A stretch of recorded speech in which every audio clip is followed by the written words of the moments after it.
그리스도인은 기도하는 사람입니다.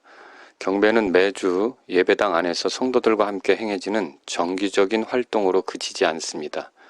경배는 삶 속에서도 계속되는데, 삶 속에서 계속되는 경배는 주께 엎드리며 무릎 꿇는 것으로 행해질 수 있습니다.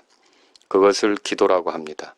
다니엘서 6장 10절에 의하면 다니엘은 하루에 3번씩 무릎을 꿇고 기도하며 자기 하나님 앞에서 감사를 드렸습니다. 기도는 요한일서 5장 14절이 말하는 대로 그분의 뜻대로 무엇이든 구하면 그분께서 우리 말을 들으신다는 확신을 가지고 그분께 말씀드리는 것입니다.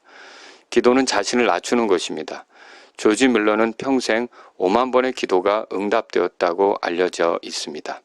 그런 조지 밀러의 기도 습관 중 하나가 무릎을 꿇는 것입니다. 무릎을 꿇는다는 것은 자신을 낮추는다는 거죠. 다니엘서 6장 10절에 의하면 다니엘도 무릎을 꿇고 하나님께 기도를 드렸습니다. 사도행전 20장 36절에 의하면 사도 바울과 그 일행은 에베소 교회 장로들과 헤어질 때 무릎을 꿇고 기도했습니다.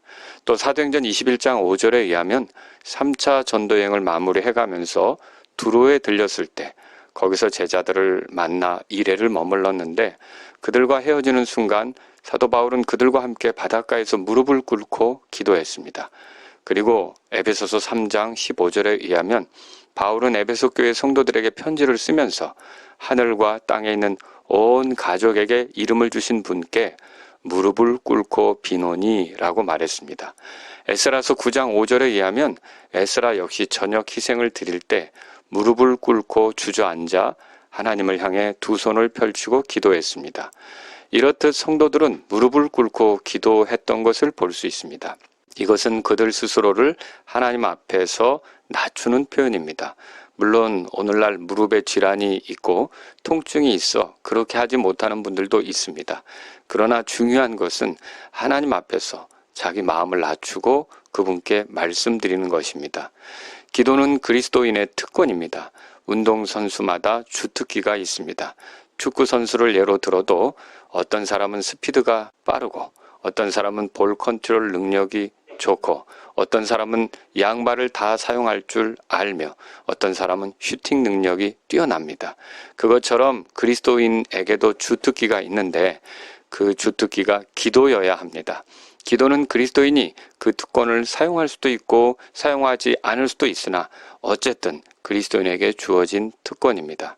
기도는 예수님의 생애 속에서 예수님이 모범을 보이신 일입니다. 마태복음 14장 23절에 의하면 예수님에 대해 무리들을 보내신 뒤에 기도하러 따로 산에 올라가셨다가 저녁이 되매 거기 홀로 계시더라 라고 기록했습니다.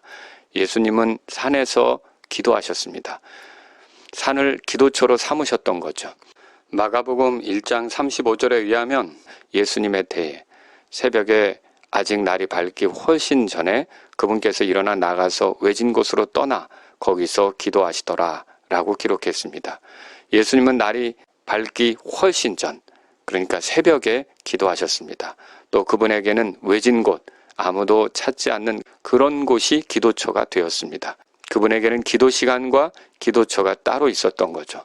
누가복음 6장 10절에 의하면 예수님에 대해 그 무렵에 그분께서 기도하러 산으로 들어가사 밤새도록 하나님께 기도하시니라 라고 기록했습니다. 소위 철야 기도라고 알려진 것도 하실 때가 있었던 거죠.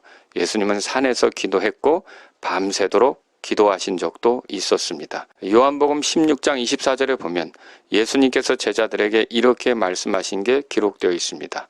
지금까지는 너희가 내 이름으로 아무것도 구하지 아니하였으나 구하라 그리하면 너희가 받으리니 이로써 너희 기쁨이 충만하리라. 예수님은 우리가 주님처럼 기도하는 것을 원하십니다. 그러므로 그리스도인은 기도하는 사람입니다.